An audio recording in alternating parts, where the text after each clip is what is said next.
tell me I'm bound to perfection. I wrote the dice and I read him twice. Does something tell me I'm bound to perfection? A 1,000 years and 2,000 years away we go.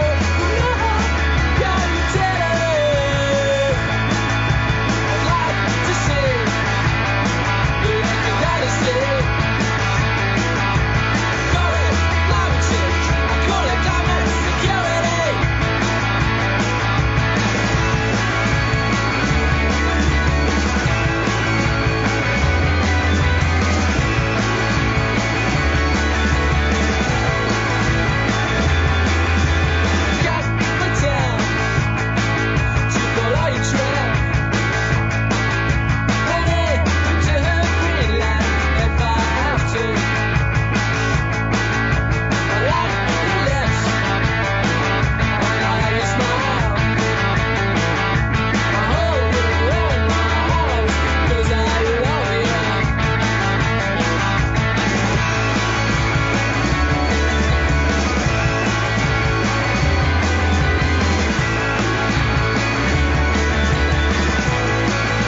unsolved until the I'm bound to perfection. I wrote the dice. Salut les amis, c'est la revue de presse du monde moderne. Elle est un peu en retard aujourd'hui, alors j'arrête le décompte avant que ce soit totalement fini, sinon on va pas vraiment avoir le temps parce que le mercredi, pour ceux qui ne savent pas, j'ai mon édito politique à Sud Radio et je fais le débat ensuite, donc je suis pas en live à 9h, mais à 9h30. Puis il y a des jours où il n'y a pas de réseau, je suis pas en live du tout, puis il y a des... Mais donc le mercredi, ça il faut le savoir, c'est 9h30, c'est pas 9h. Mais la connexion est bonne quand je suis chez Sud Radio. Voilà pour l'édito politique. Je parlais de qui serait le Premier ministre d'Emmanuel Macron. Est-ce que ce sera Jojo la grenouille? Est-ce que ce sera Tataillé? Est-ce que ce sera le meilleur imitateur de France de Nicolas Sarkozy? Est-ce que ce sera le sosie vocal de Johnny Hallyday? Est-ce que ce sera Brigitte ou quelqu'un d'autre? Est-ce que ce sera Ségolène Royal? Est-ce que ce serait pas, par exemple, tiens, si on prenait... Alors, on m'a suggéré un nom incroyable, une ancienne directrice de cabinet de Manuel Valls, dont le mari est luxembourgeois, passé par l'ENA, évidemment, tout ce que fait l'énarchie derrière, elle est ensuite allée pantoufler chez Nexity. Peut-être sera-ce elle. En tout cas, Emmanuel Macron cherche une femme, parce qu'il faut bien dire à un moment que c'est l'égalité homme-femme. Voilà, bienvenue, c'est la revue de presse du monde moderne. Vous savez, ici, chaque matin, nous éparpillons, nous regardons, nous lisons la presse oligarchique, celle qui appartient aux capitaines d'industrie, aux champions qui achètent des médias pour un projet politique. Alors là, aujourd'hui, tous nos champions, ils sont en PLS parce qu'Elon Musk rachète Twitter. Une ambition sans limite. Ça, c'est aujourd'hui en France, le Parisien, le canard à Bernard Arnault. Canard à nanar, comme on l'appelle ici. Bernard Arnault, vous savez, c'est le patron de LVMH, c'est le français le plus riche du monde aussi. Et lui, quand il achète des médias, c'est pas pour faire de la politique, c'est parce qu'il aime bien la pluralité des médias, tout ça. Donc c'est très différent. Alors là, une ambition sans limite. Que va faire Elon Musk? Merci Rémi Noza pour cet abonnement. Merci Rod Senkin pour cet abonnement. 4 mois d'abonnement. Vous pouvez y aller. Le train de la hype est avec vous. C'est la revue de presse du monde moderne. Vous êtes déjà 1000 en ligne tous les matins maintenant. Vous êtes nombreux à venir nous faire un petit coucou, à passer votre tête dans le chat ou à juste dire putain, qu'est-ce qu'il dit encore comme connerie ce matin, lui j'en peux plus de le voir. C'est vous les modernos, c'est la meilleure commu de ce stream. Toujours pas de replay de différé sur YouTube puisque nous avons été censurés par la plateforme du bon goût. Donc on pourra remettre les vidéos je crois à partir de demain. Donc il y a beaucoup de vidéos à rattraper, je les mettrai peut-être pas toutes d'un coup, mais au moins voilà les 2 dernières, 3 dernières. On verra. Et puis nous avons maintenant des modérateurs sur ce chat. Merci beaucoup pour que nous restions dans la bienséance, le bon goût, l'humour surtout, l'humour. Vous pouvez tacler mais gentiment et il faut que ce soit drôle, sinon c'est pas la peine. Il y a du RT en Suisse, merci, ça c'est chouette. Oui, RT France ou du RT. N'hésitez pas bien sûr à partager le lien de cette revue de presse, à l'héberger sur vos Twitch respectifs, à claquer des points de chaîne, à montrer tout votre amour que vous avez pour cette revue de presse avec votre mug, le monde moderne, que vous pouvez récupérer sur Patreon, avec vos t-shirts, avec tout. Salut Toulouse, salut tout le monde, merci les modos. Et merci à tous d'être là. Alors, donc Elon Musk, qu'est-ce qu'il va faire Elon Musk? Est-ce qu'il va tous nous manger tout cru? Alors, Twitter est une vallée de larmes. Tous les mecs qui avaient racheté Twitter, enfin qui pensaient en faire un truc bien démocrate et tout, sont en train de se dire qu'avec Elon Musk, les nazis vont revenir, Al-Qaïda aussi, il n'y aura plus du tout de liberté, en réalité ce sera terrible et que, mon Dieu, qu'est-ce qui va se passer? On ne pourra plus rien dire. Alors, le plus drôle, c'est l'avocate en chef de Twitter, Vinaya Gadé, qui était en larmes hier à l'annonce du rachat de la plateforme par Elon Musk. Il faut savoir qu'elle est à l'origine de la règle Twitter qui interdit de publier des documents hackés. Et donc, grâce à cette règle formidable de Twitter, Twitter avait censuré un article du New York Times, quand même pas un torchon conspirationniste, qui parlait de l'ordinateur portable de Hunter Biden, le fils de Joe Biden. Si vous ne connaissez pas cette histoire, elle est phénoménale. Hunter Biden est un fils prodige, on peut le dire comme ça, cocaïnomane, il fume du crack également. Et dans cet ordinateur portable, on y voit des vidéos du fils Biden sniffant de la coke sur les fesses de prostituées mineures et s'en vantant en disant « c'est génial, je fais ce que je veux chérie », etc. C'était pendant la campagne présidentielle américaine. Évidemment, c'était censuré. Quand on parlait de l'ordinateur portable de Hunter Biden, on était un dangereux conspirationniste, un complotiste, un trumpiste, toutes les horreurs qu'on peut dire. Mais non, c'est une vérité. Le fils Biden est un corrompu. Il était payé 70 000 $ par mois par Burisma, une firme de gaz ukrainienne.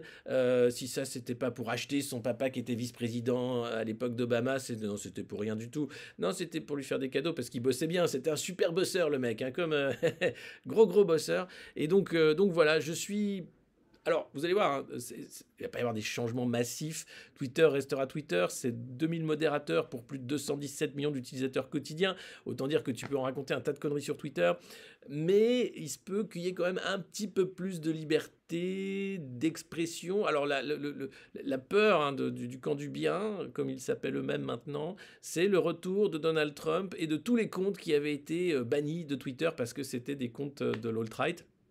Et alors là, Donald Trump a dit qu'il ne reviendrait pas de toute façon, c'est même pas la peine. D'ailleurs, lui, il voulait lancer son média social qui s'appelait Truth Social, la vérité sociale. Pourquoi pas? Alors ça fait des mois qu'il en parle, il avait réussi à lever plusieurs milliards pour ce truc-là, mais on n'a toujours pas vu ce qu'était Truth Social, donc je pense aussi que Elon Musk rachetant Twitter permet d'éviter que Trump lance un réseau social parallèle, c'est encore une guerre oligarchique. Alors ce qui est drôle, c'est que Elon Musk, il est connu pour ses tweets crado, notamment sur Bill Gates, qu'il a bloqué, d'ailleurs, Bill Gates a bloqué Elon Musk. Bernie Sanders, il s'était moqué de son âge. Bon, bref, le mec aussi fumait des joints en direct. Après, il a joué avec les crypto-monnaies. Bref, c'est un joueur, Elon Musk. Donc là, il s'est dit 44 milliards, il s'en fout, plus que 21 milliards, c'est de la dette, c'est de l'emprunt qu'il a fait pour acheter ce truc-là. Il se peut très bien qu'à la fin, il décide de fermer Twitter, tout simplement. Et là, tout le monde serait là à pleurer des larmes, encore plus que le camp du bien qui avait essayé de faire de Twitter une plateforme où tout le monde respectait tout le monde, surtout si tu étais d'accord avec la censure. C'est un monde de merde, absolument, c'est un monde moderne, c'est là où nous sommes, les deux pieds dedans, et c'est pour ça que tous les matins, nous avons pris le parti d'en rire plutôt que d'en pleurer, parce que trop de larmes nuit finalement à la vision, voilà.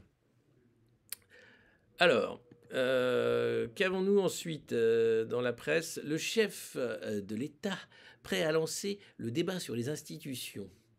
L'auguste et phénoménal Emmanuel Macron, le meilleur président que la France ait jamais connu, le leader mondial que le monde nous envie, Emmanuel Macron a décidé peut-être de lancer un débat sur les institutions. Alors pour faire comme il fait d'habitude, en fait ce sera un débat entre gens qui se connaissent, ce serait donc une sorte de commission transpartisane, donc demander aux élus de statuer sur le statut d'élu, t'es à peu près sûr qu'ils vont s'arroger une retraite phénoménale, être sûr qu'ils auront tous les droits et faire en sorte que la représentation soit pas assurée au niveau des instances représentatives. C'est à peu près ce qui se passe actuellement. Si tu veux une vraie réforme des institutions, l'Assemblée constituante élue sur la base d'une nouvelle élection de députés constituants me semble être la meilleure chose pour une 6ème République. Mais comme Emmanuel Macron il veut être roi pendant 7 ans, 2 fois 7 ans, 14 ans, ce qui se dit qu'est-ce que je vais faire moi une fois que je répète, Brigitte, qu'est-ce que je vais faire quand toi tu seras à l'iPad?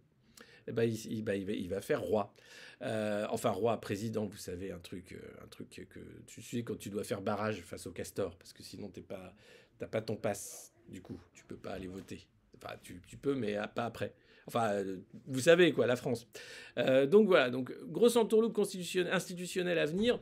Avec le septennat, avec l'idée bien sûr d'une petite proportionnelle. Alors c'est jamais le bon moment, mais dès que tu es élu, tu dis tiens, on va peut-être réfléchir à la proportionnelle. Et puis après tu fais rien, puis tu dis non, les conditions ne sont pas réunies.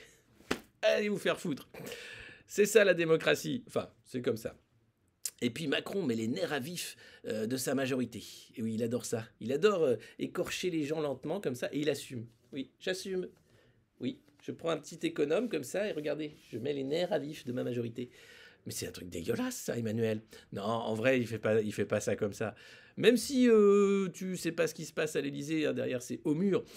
Non, ce qu'il met, il met des petites gommettes de couleur sur la tête des députés sortants.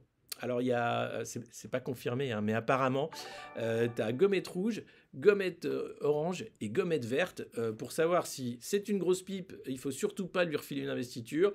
C'est un mec plutôt moyen, un peu traître, vaguement nul, mais bon, on n'a personne d'autre. Et vert, c'est un champion de la Macronie, il est prêt à manger du castor au petit déjeuner. Ce mec-là, je l'envoie dans l'arène et il me gagne tous les matchs. Donc voilà, les députés savent qu'ils sont jugés comme ça sur une base de gommettes colorées et ça les fout un peu en rogne. Il y a Édouard Philippe qui est super méga vénère. Tu sais, le mec qui a un parti qui s'appelle Horizon. Édouard Philippe n'a même pas envoyé un message de félicitations à Emmanuel Macron pour sa réélection. Et il attend de nombreuses investitures pour son parti Horizon. J'attends de nombreuses investitures pour mon parti Horizon. Mais pour ça, je veux montrer que je suis fort politiquement. Les macronistes disent, hier, une stratège de la Macronie parlait d'Édouard Philippe, non plus comme l'aile droite de la Macronie, mais l'aileron, l'aileron malade. Donc, en fait, tout le monde s'en fout.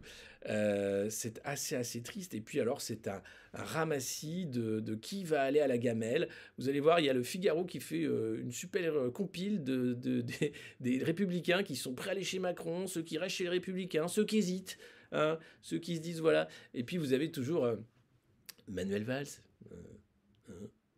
Pourquoi ce ne serait pas moi le Premier ministre, Monsieur le Président? Moi, qui ai été Premier ministre, moi par exemple, moi qui ai de l'expérience, moi qui suis de gauche, moi qui suis une femme, je viens de changer de sexe, Monsieur Macron. Transsectionnel, tout bien. J'ai tout bien là, j'ai tout bien fait, j'ai pas quand même changé de sexe pour rien. Je suis sûr qu'il est prêt à le faire, Manu. Il est prêt à le faire. Il en est là. Je pense que l'étape d'après, c'est bonjour, vous connaissez sous le nom de Manuel Valls, vous êtes maintenant Manuela Valls. Qu'est-ce que vous voulez nous apporter? Oui, j'ai été Premier ministre de France.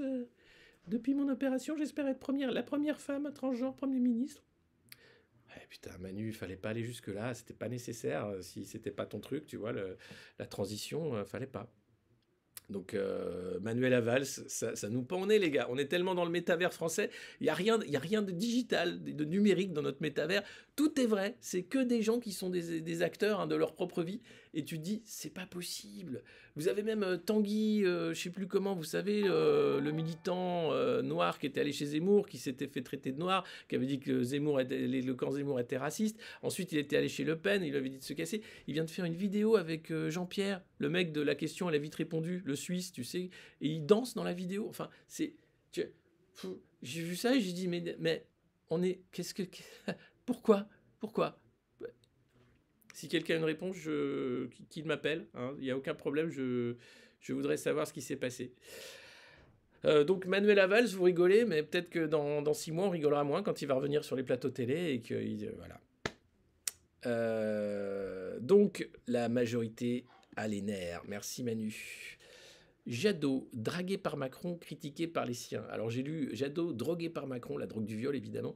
Non, il a même pas besoin de ça. Lui, il veut être ministre. Il veut peut-être qu'il pourrait même être Premier ministre parce qu'il est écolo. C'est pas une femme. Mais bon, c'est pas grave, il est écolo.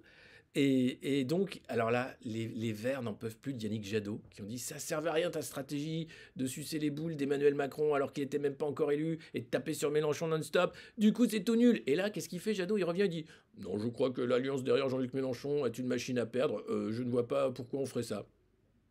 Mec, tu fais que perdre en fait. C'est Jean-Michel, je suis là pour perdre. Donc ELV voudrait s'en débarrasser. Sandrine Rousseau cherche, elle, une investiture. Mais alors c'est compliqué parce qu'en interne, ils se tirent dans les... En fait, la politique, tu te dis, mais les gars, à un moment, vous regardez ce qui se passe. Vous regardez les gens là qui s'usent la santé au travail, qui attendent de vous des lois sociales, qui attendent de vous d'aller chercher l'argent chez les ultra-riches qui rachètent Twitter pour 44 milliards de dollars, qui voudraient pas qu'il y ait une guerre en Europe parce que ça sert à rien, les guerres, à part enrichir des super riches et tuer des pauvres. Vous servez à quoi, putain? Donc à un moment... Je veux bien vos petits jeux là pour dire oui, il faut faire avancer l'écologie politique, ce serait bien quand même de manger des asperges, tu vois. Mais on s'en branle en fait. Voilà. Donc à un moment, faut être un peu sérieux, quoi. L'engagement politique. D'ailleurs, l'engagement politique, le réel, le 27 avril 1937, Antonio Gramsci était emporté par le fascisme. Il était, vous le connaissez, hein, la pensée gramscienne, c'est de dire il y a une lutte culturelle et qu'elle doit être gagnée dans la lutte des classes. C'est un marxiste, évidemment. Voilà ce qu'il dit, Antonio Gramsci. Je vous invite à lire ses écrits si vous ne l'avez pas fait, c'est toujours intéressant. Celui qui vit vraiment ne peut qu'être citoyen. Voilà. Ça, je le dis assez souvent. Le droit de vote, par exemple, c'est un droit, prenez-le, et tous les droits des citoyens, et le droit d'indignation, le fait de s'engager aussi. Et prendre parti. L'indifférence, c'est l'aboulie, le parasitisme, la lâcheté, ce n'est pas la vie. C'est pourquoi je hais les indifférents. Alors on ne peut pas être indifférent avec ce qui se passe en ce moment, on ne peut pas être indifférent avec le bulldozer Macron qui va saccager nos droits et nos libertés, qu'il a déjà fait pendant 5 ans, et qui là est en train déjà de réécrire l'histoire en disant qu'il a largement gagné et que c'est formidable.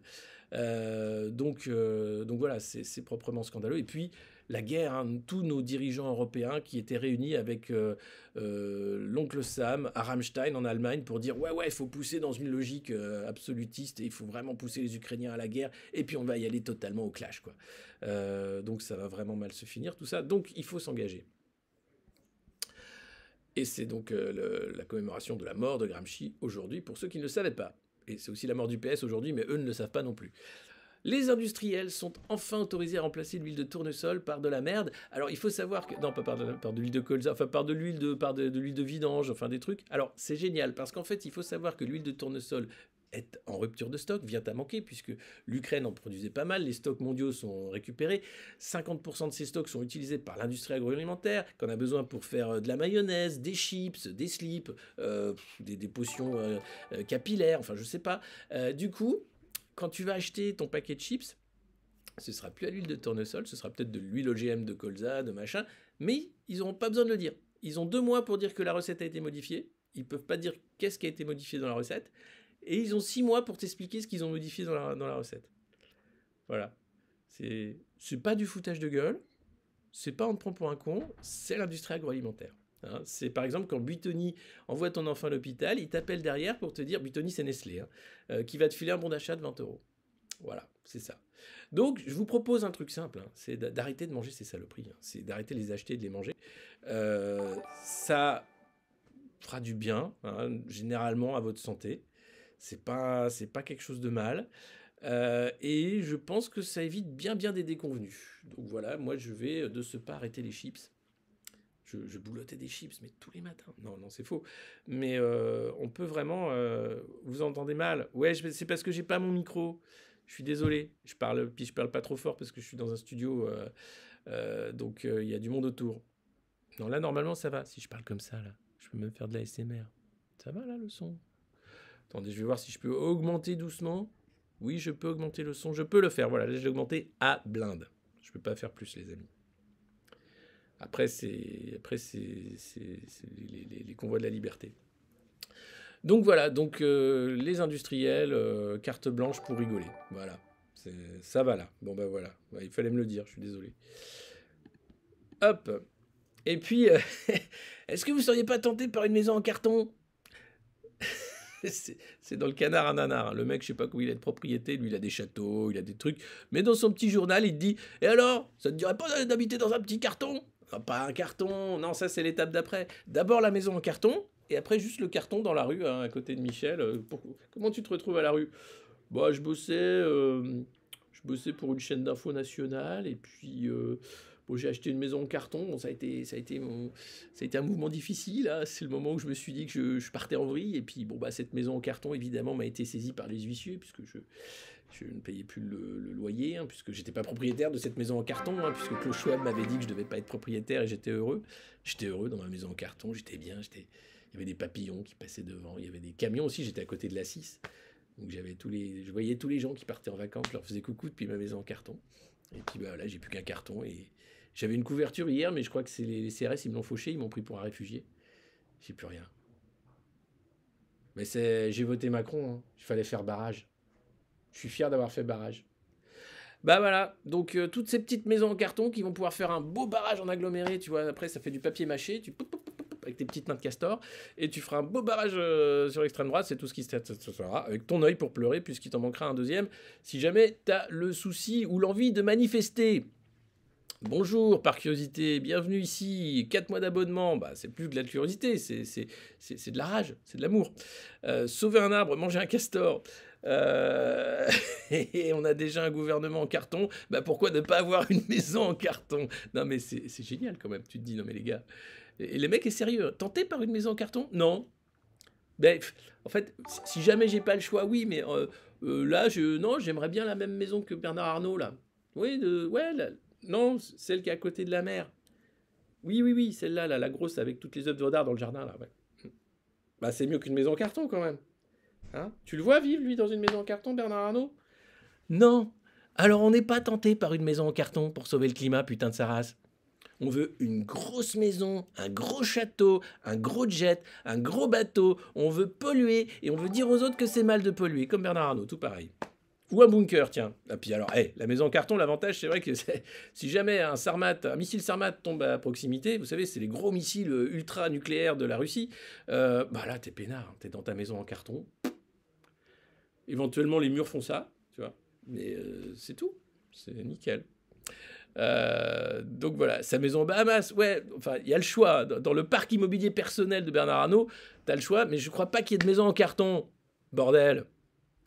Mais visiblement, c'est le progrès, hein, la maison en carton. Et puis voilà Sœur André, la doyenne de la France et de l'humanité, 115 ans. Bordel, 115 ans. Bordel de merde. Bah du coup, à cet âge-là, elle voit plus, elle marche plus, elle est clouée dans un fauteuil, mais elle prie. Et la proximité avec le Seigneur, eh bien, figurez-vous, fait durer, puisqu'il y a un mec qui est censé recenser les centenaires, parce qu'en fait, tu as un petit concours international de savoir c'est qui le plus vieux, qui c'est qui est pas mort encore, qui c'est qui a connu Pompidou. Bah, ça va tout le monde, même moi. Ah non, pas moi. Moi, j'ai connu Giscard. Mais les autres, levez-vous. Qui c'est qui a connu la... Bon, bref, tu vois ce que je veux dire. Eh bien, ce mec qui recense les centenaires t'explique qu'en fait, à partir de 105 ans, la plupart des femmes qui sont encore en vie, parce que les hommes sont déjà tous cannés, sont des religieuses. Eh bien oui. Alors, soit c'est la proximité avec le Seigneur qui fait durer, soit c'est l'absence de cul. Je sais pas. Faites vos jeux. L'abstinence ou bien la croyance. Je ne sais pas ce qui fait durer la femme centenaire au-delà de 105 ans. À partir de 105 ans, si tu passes 106, tu peux aller très loin, mais généralement à partir de 150 à 50% de perte très vite dans l'année, quoi. C'est un article très sérieux du Parisien qui t'explique en fait dans cette course à qui est le plus vieux, dans quel état aussi t'arrives plus vieux, c'est compliqué. Généralement, voilà, un conseil, soit vous vous abstenez, soit vous priez tous les jours. En tout cas, merci pour le monde moderne, René Lagoupille, bienvenue pour ces 5 mois d'abonnement. Bah non, pas bienvenue, donc vous êtes là depuis longtemps. N'hésitez pas à vous abonner, bien sûr, hein, ici ou via Patreon. Ici, vous pouvez le faire avec Prime, puisque c'est Jeff Bezos. Hein. Lui, il n'a pas décidé de se faire repousser les cheveux comme Elon Musk, mais il est patron d'Amazon, hein, qui est propriétaire de Twitch. Twitch, qui est cet outil formidable qui me permet de, chaque matin, rentrer chez vous, vous faire un petit coucou et lire la presse d'oligarque avec vous. C'est la revue de presse du monde moderne. Et en plus, si vous êtes follower ici, on devrait bientôt être 16 000 et bientôt plus de 815 abonnés. Voilà, merci beaucoup. Alors, Jeff le patron, Jeff le boss. Jeff Bezos, c'est l'homme qui adore faire des fusées en forme de bite qu'il envoie dans l'espace pour dire à Elon Musk, l'autre qui fait des fusées moins en forme de bite mais qui l'envoie aussi dans l'espace. Regarde, moi aussi je peux aller dans l'espace. Et on en est là, hein, c'est vrai, hein, c'est vrai. Alors après, alors oui, je peux faire la revue de presse en ASMR, ça, on l'a déjà fait. On l'a déjà fait. Le son du pactole, mais qu'est-ce qui se passe avec le son? Il y a un truc qui va pas. Ah non, c'est quand les gens s'abonnent, ça fait bling, bling, et vous l'entendez. En tout cas, voilà, 115 ans, je crois, ou 118 ans, voilà, Sœur André. Vous connaissez maintenant les secrets de longévité.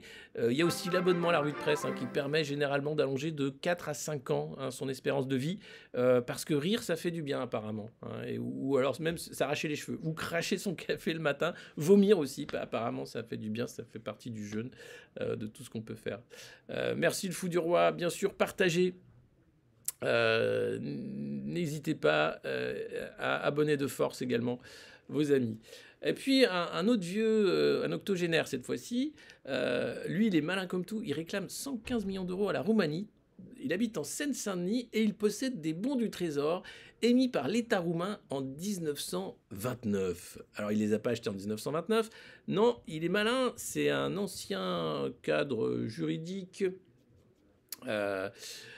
qui a acheté en fait à un Roumain pour 300 000 euros ces fameux bons au trésor, mais qui sont valorisés à plus de 115 887 000 euros. Alors, il a donc, en fait, le bon au trésor, c'était un truc qui était à la mode dans les années 30. Hein. Les États, pour s'endetter, proposaient aux gens d'acheter de la dette d'État avec des petits papiers qui disaient, voilà, ce bon vaut 500 francs or de l'époque, hein, donc de 1929. Et quand tu les as, il n'y a pas de limite de temps. Tu peux aller voir la caisse et dire, bonjour monsieur l'État roumain, j'ai mon petit bon au trésor, voilà, de 1929. C'est un vrai, regardez, vous pouvez l'authentifier, le papier d'époque. Maintenant, filez-moi la thune. Et alors, évidemment, hein, et c'est là où ça me fait marrer quand t'as tous les mecs, là, Villeroy de Gallo, Christine Lagarde, tous les mecs sont là à dire faut rembourser la dette. Hein. Non, non, quand t'arrives, longtemps après, voir l'État, le mec te dit bon, on n'est pas compétent. Là, l'État roumain, en fait, la Banque nationale de Roumanie a répondu dès 2020 qu'elle n'était pas compétente, hein, puisqu'elle n'a pas elle-même émis ces bons qui l'ont été par l'État roumain via le ministère des Finances.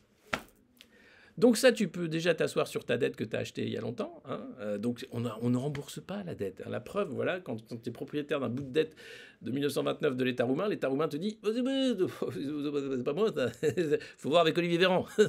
Une infection vaut une infection et un beau trésor vaut un beau trésor. Et voilà. Donc, Henri l'octogénaire s'est donc retourné vers l'ambassade de Roumanie, saisi une première fois début 2022, puis à nouveau la semaine dernière. Les services de l'ambassade n'ont pas donné suite, alors que certains bons porteurs possèdent une date de validité. Henri B assure que les siens, même 93 ans après leur émission, sont toujours valables. L'ambassade ne nous dit même pas qu'elle refuse de les payer. Elle demeure juste silencieuse. En Angleterre, des banques proposent de prendre mes baux comme caution pour m'octroyer des prêts afin de financer des constructions. Mais il n'a pas envie à son âge de se lancer de faire un empire immobilier. Donc les mecs te disent tiens ta dette c'est super, on va te prêter des sous pour refaire de la dette. Mais quand il s'agit de récupérer la thune, il n'y a plus personne. Ça s'appelle une chaîne de Ponzi. C'est une escroquerie très bien connue en finance. Hein. Les premiers arrivés prennent la thune et ceux qui arrivent derrière, ils n'ont plus rien. Et on te fait croire que la thune des nouveaux arrivés paye la thune des premiers arrivés. Et à la fin, quand on te demande la thune, il n'y a plus de thune puisqu'en réalité, chacun file la thune de l'autre. Et toi, tu prends ta petite commission et t'escroques tout le monde comme ça. Ça s'appelle la finance. Et visiblement, c'est un truc où tu gagnes beaucoup d'argent. Et visiblement, les gens adorent ça. Alors, si vous avez des bons au trésor, n'hésitez pas.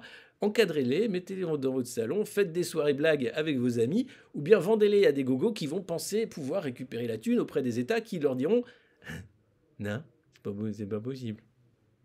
Non monsieur, ça marche plus. » Si vous avez des bons d'achat Buitoni, mangez-les, c'est toujours plus sûr que de bouffer leur saloperie. Voilà.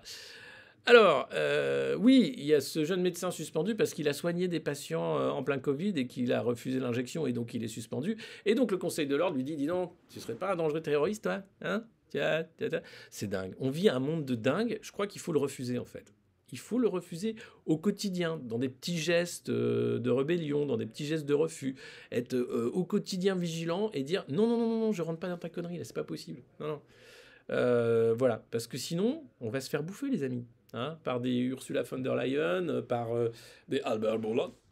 A new dose, the fifth, the sixth, the new dose is coming. Well, multivariant.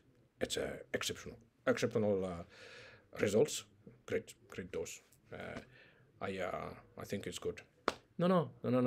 Il faut renverser la table, là, maintenant. Ça suffit. Et donc, pour ça, il faut que nous soyons nombreux à désobéir à notre petit niveau. C'est la seule façon que ça marche. Sinon, les mecs, ils déroulent. Hein. Klaus Schwab, je déroule la petite puce. Je la mets là entre les deux yeux. C'est joli, ça fait comme en Inde. Maintenant, tu scannes. Bip. À voter. Bip. À payer ses impôts. Bip. Non, vous ne pouvez pas prendre l'avion, monsieur. Vous avez refusé la 8e dose. Voilà, donc il faut arrêter avant de... Bip. Ou alors tu fais... Bah, bip comme ça, quoi. Le bon coup de boule. L'Ukraine peut-elle gagner la guerre? Oui, si les États-Unis s'engagent et que c'est eux qui font la guerre directement, en vrai. Hein. Vous allez voir. En gros, le plan des États-Unis, c'est de demander aux Ukrainiens de se faire tuer pour niquer la Russie. Les Ukrainiens ont l'air d'accord jusqu'à présent en disant « Donnez-nous plein d'armes, plein d'argent aussi !» C'est une guerre d'oligarques. En réalité, il y a plein d'oligarques ukrainiens qui se sont barrés en Pologne, qui ont fait des bésodromes géants dans des villes polonaises. Les Polonais n'en peuvent plus.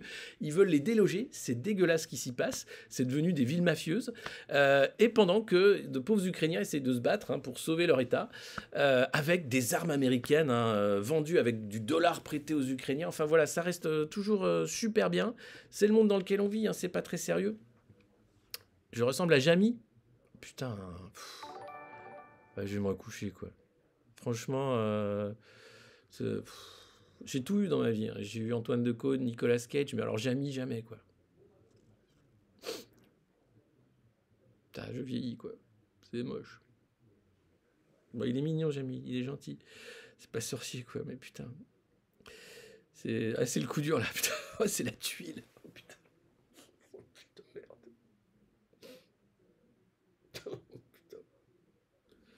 Je suis niqué, là. Ah, tu m'as niqué ma journée, putain. Comment ça marche alors, hein? Pourquoi le caca ça pue? Alors parce que il faut pas manger son vomi d'abord et d'une, parce que ça fait encore plus de bactéries à évacuer par l'anus. Et alors non mais putain. En tout cas, mais Jamy est un très beau mec. C'est pas sorcier, c'est un compliment. venant d'un enfant de 8 ans qui est fan de C'est pas sorcier, j'imagine c'est un compliment. Jamy, vous êtes plus con que moi, j'adore. Bon, alors, c'est la lumière aussi. J'ai pas mon petit truc d'influenceuse, mon petit ring light que tu te mets pour faire des tutos maquillage. Je l'ai pas aujourd'hui, donc je suis obligé. Ou alors, faut que je me mette comme ça. Oh, Emmanuel. Oh, président Macron, est-ce que vous pouvez me toucher par la grâce et faire en sorte que je sois heureux pour les 5 ans qui viennent, sans trop travailler jusqu'à mourir? C'est possible? C'est pas... Il faut que je change de costume et que j'aille traverser la rue? Bon, on verra ça plus tard. Hyper en retard, mais nous aussi on a commencé hyper en retard, donc vous inquiétez pas. Je me pisse dessus. C'est grave. Sans image, je suis au top. Bah oui, j'ai un physique de radio, c'est fait pour. Non, on rigole. Alors, l'Ukraine peut-elle gagner la guerre? Oui, on va en parler. Les Occidentaux tentent la bascule. Alors, la bascule, c'est la guerre mondiale. C'est la 3e guerre mondiale qui serait une guerre nucléaire. Donc, ça permet d'évacuer tout le risque climatique, puisque l'hiver nucléaire nous permettra de réduire les températures, on n'aura plus de soleil. Alors, ça fait des famines, ça va être compliqué ensuite pour les écosystèmes, pour les plantes de pousser, même pour nous de respirer. Mais globalement, on résout aussi la surpopulation. On fait passer la crise financière pour une guerre mondiale, pour la démocratie. Ah ouais, c'est pour sauver la démocratie, fils de pute. Et puis on dit que c'est la faute des Russes. Voilà. Et ça me paraît être super. Alors, Poutine, fallait pas commencer par envahir l'Ukraine comme ça, sans prévenir. C'était pas, voilà, parce que maintenant, tu sais que les Américains, ils veulent jouer. Et eux, quand ils veulent jouer, alors ils te mettent un bulldozer de propagande pour t'expliquer que c'est pour la démocratie. Ils t'envoient BHL tout de suite, qui arrive avec ses petites claquettes mocassins, sa chemise ouverte pour dire c'est la guerre. Ça sent la guerre là. Ça sent la démocratie là. Ça sent bon la démocratie. Oh, qu'est-ce que c'est ça? Encore des cadavres. Je voudrais pas aller par là parce que je voudrais pas me salir trop mes chaussures. Si on peut se mettre là pour prendre la photo avec le commandant Massoud, il est mort. Avec le commandant Shoshenko. Comment t'appelles toi? T'es nazi? Non mais t'es un nazi gentil. Bon, avec lui. Voilà, on va faire... Voilà. Et puis, laissez-moi, il faut que je tag liberté, égalité, fraternité sur un petit truc, là, voilà. Voilà, je reprends l'avion et je vous vends la démocratie à Macron, c'est pareil. Allez, à tout à l'heure, salut, merci. Donc ouais, non, ça pue. Regardez, ça, c'est le meeting des Occidentaux à Ramstein. Alors, si vous ne connaissez pas Ramstein, c'est un charmant petit village... allemand, qui est la base aérienne principale des États-Unis, hors États-Unis. C'est là aussi qu'il y a le plus gros hôpital militaire américain après les États-Unis. C'est la base arrière de toutes les opérations pourries en Afghanistan, en Irak, partout en fait. L'Allemagne est en fait le sort de plateforme de bateaux navire amiral en Europe, des États-Unis. 40 000 GI y sont postés à l'année. Là, il y a encore davantage de troupes et ça permet en fait de tenir l'OTAN et d'être sûr que on défend bien l'Europe des Russes. Voilà. Ça date de la guerre froide, mais comme les Américains ont décidé que c'était toujours la guerre froide, l'Allemagne, c'est toujours un protectorat américain. Et c'est le moteur de l'Europe avec la France. Mais ça, quand tu te l'expliques, tu dis « Ah mais non, mais c'est quand même un truc de dingue. » Ouais. Oui, c'est pas sorcier. C'est pas sorcier. Donc c'est assez flippant. Donc là, les mecs se sont mis d'accord pour faire la guerre. Ça veut dire que Olaf Scholz, qui est pacifiste, qui est le chancelier allemand, lui était même pas invité parce qu'il a pas trop envie de faire la guerre. Il connaît la guerre. Il se dit l'Allemagne quand même, quand on fait la guerre, c'est pas cool. Et là, ils l'ont poussé à vendre des tanks à l'Ukraine. Donc l'Allemagne, ça y est, commence à balancer des armes à l'Ukraine. Tout le monde balance des armes à l'Ukraine. Vous allez voir, c'est un marché florissant. Je vends des armes à l'Ukraine. Is the new, je prends l'argent de Kadhafi. Les livraisons d'armes à l'Ukraine, voilà. Alors les États-Unis, c'est le gros cercle rouge, énorme. Ensuite, vous avez le Royaume-Uni, qui vend pas mal d'armes. La France, nous, on est un petit cercle en bas, on est à 100 millions de livraisons d'armes environ. L'Allemagne qui s'y est mis, etc. Et tout le monde qui s'agrège autour de ces champions de la vente d'armes pour assurer que la guerre soit bientôt mondiale. Et ça, c'est pas drôle, la guerre. Moi, je suis contre. Je voudrais qu'on arrête tout de suite. J'aimerais. C'est un message de paix. N'en déplaise à BHL, à tous les gens qui ont envie de prendre une arme et d'aller défendre la démocratie, je pense qu'on peut la défendre avec des accords de paix, d'abord. Ce serait intéressant. Alors Poutine n'est pas en forme, vous avez vu la vidéo où il agrippe son bureau comme ça avec Lavrov, il est tout gonflé, comme ça, tu as l'impression qu'il a envie d'aller regarder Bonnu les Petits. C'est une drôle de vidéo qui est passée sur les réseaux, je ne sais pas si vous ne l'avez pas vu, mais effectivement, là tu te dis, Vladi, fou, là, t'as mangé un yaourt avarié, là, il y a un truc qui n'allait pas. En tout cas, voilà. Pour le monde diplo, très bien, merci. Merci pour les liens.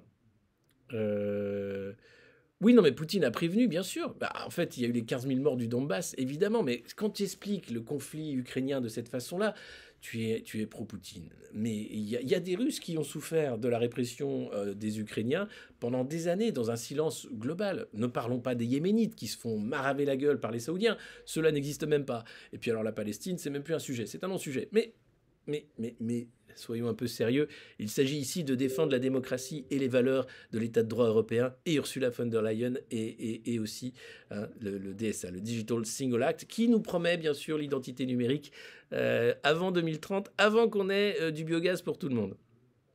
Ok, mais comment merci de ne pas oublier la Palestine, c'est la moindre des choses. C'est la moindre des choses. Surtout la Palestine, qui est quand même bien oubliée. C'est le truc qui n'existe plus. Ça y est, c'est fini. C'est un truc de dingue. Sans parler bien sûr de nombreux bombardements américains en Irak qui ont fait je sais pas combien de milliers de morts, 500 000 enfants par exemple qui auraient été tués dans les bombardements américains pour libérer Bagdad.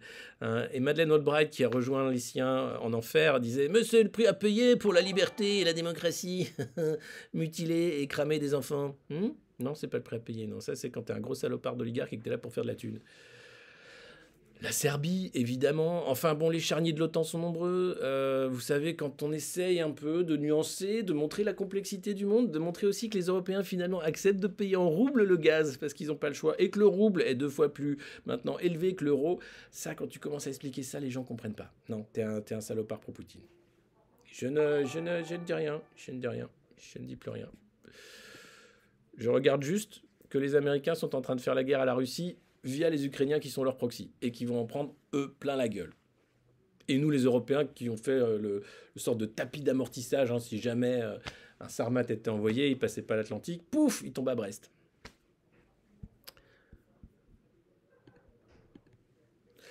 Et puis cet article, je ne peux être que d'accord, montée de l'extrême droite, la photo média. Bah oui, surtout aux États-Unis. Fox News a permis à Trump et à l'alt-right de gagner parce que ça pousse des idées dans le débat public. Bienvenue Fouz 420, merci de l'abonnement, merci, on est bientôt 820 abonnés, il manque plus qu'un abonné, on est 820, et pareil, il nous manque 60 followers, et on sera à 16 000 followers aujourd'hui. Allez, on le fait les gars, je sais que vous pouvez le faire, il suffit simplement de relayer cette revue de presse, d'en parler, de cliquer, de penser des points de chaîne, de l'héberger sur vos Twitch, de faire ce que vous savez faire, et de dire qu'il y a Jamy qui présente une revue de presse complètement déjantée tous les matins à 9h ou presque. Comment ça marche de manger avec sa cuillère quand on n'a pas de... Bon. Alors, oui, puis alors après, si jamais la Chine décide de faire pire qu'à Shanghai, où là, de toute façon, on est en train de lâcher la rampe. Au niveau de l'espèce, on est en train de lâcher la rampe. Ça fait longtemps, mais là, avec le délire transhumaniste, avec les centimilliardaires, il n'y a jamais d'humain aussi riche. Même les pharaons n'étaient pas aussi riches que Jeff Bezos et Elon Musk, quoi. Donc, tu vois, ils faisaient un tas de pierres, ils étaient contents. Là, les mecs, tu vois, ils ont déjà des tas de pierres, ils savent plus quoi en faire, donc ils font des fusées, ils disent, tiens, on va aller sur Mars, tiens, on va faire machin, tiens, je vais me foutre une puce dans l'œil pour voir ce que ça fait. T'es bordel, t'as pas autre chose à foutre, tu veux pas dépenser ta thune. Alors si Elon Musk a filé un peu pour la famine dans le monde, tout ça, Bill Gates, lui, il est sympa, il dit, tiens, j'aimerais bien vacciner tout le monde. Pourquoi? Je sais pas, je trouve ça cool. Non, parce que tu vois, ils nous font chier avec Musk qui rachète Twitter, mais personne parle de Bill Gates qui a racheté l'OMS. C'est genre, c'est normal. Mais pourquoi Gates, il est si gentil, qui veut nous vacciner tous? Hein? Par exemple, pourquoi? Ben non, mais je suis pas d'accord. Il a rien filé, non, c'était de la com. Je crois qu'il a filé 2 euros et un NFT de lui en chemise en train de faire comme ça. Julian Assange qui est en tôle. Alors, l'article, enfin l'édito plutôt de Libé sur la montée de l'extrême droite se termine ainsi, et c'est pour ça que je voulais le lire en fait, de Anne-Laure Delatte, chercheuse au CNRS.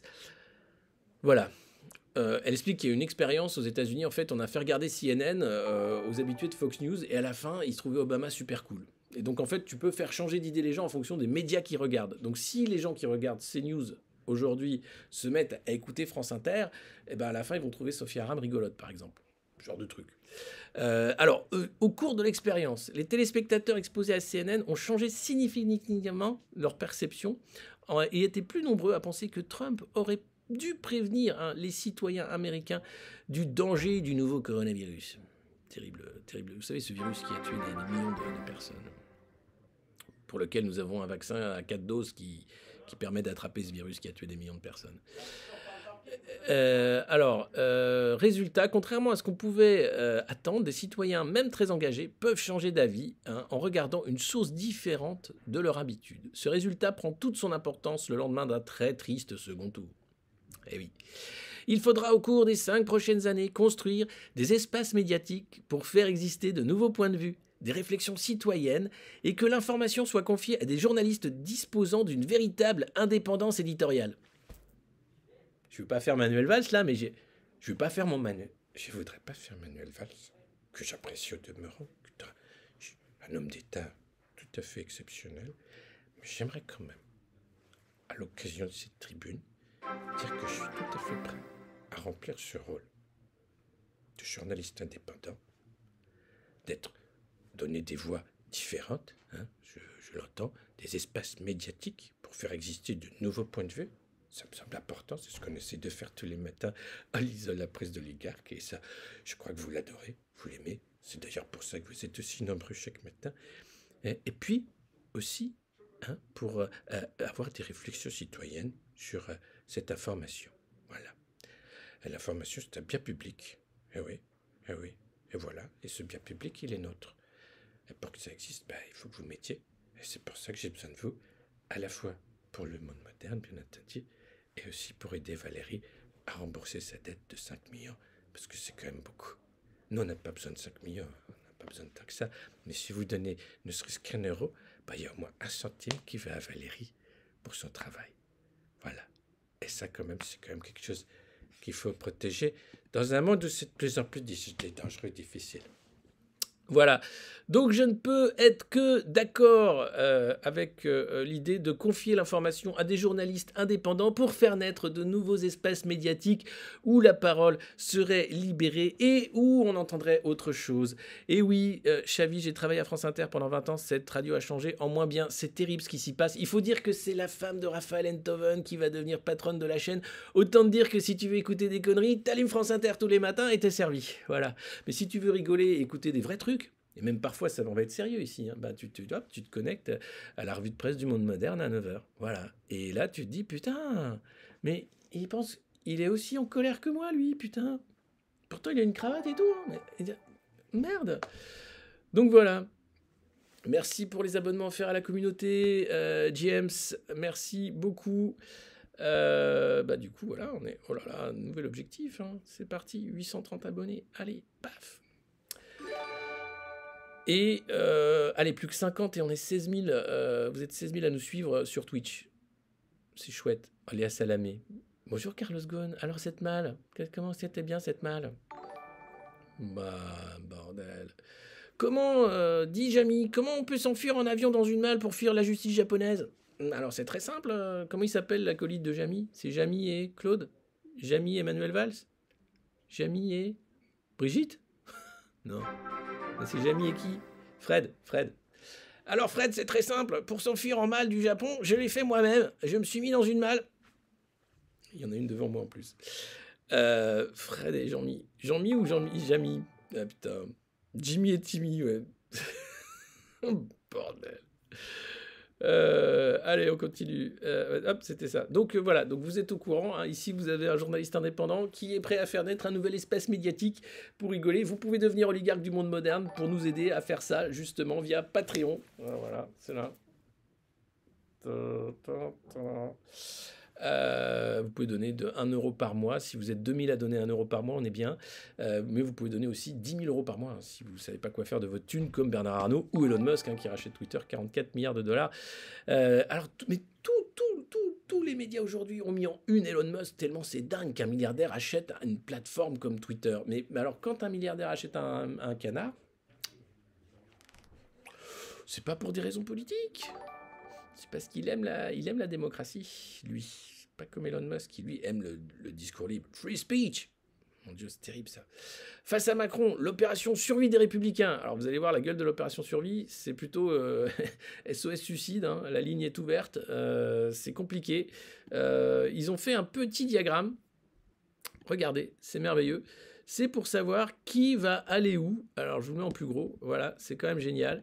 Donc, qu'est-ce qui se passe? Le dilemme stratégique des Républicains. Qui sont ceux qui vont aller bosser chez Macron direct?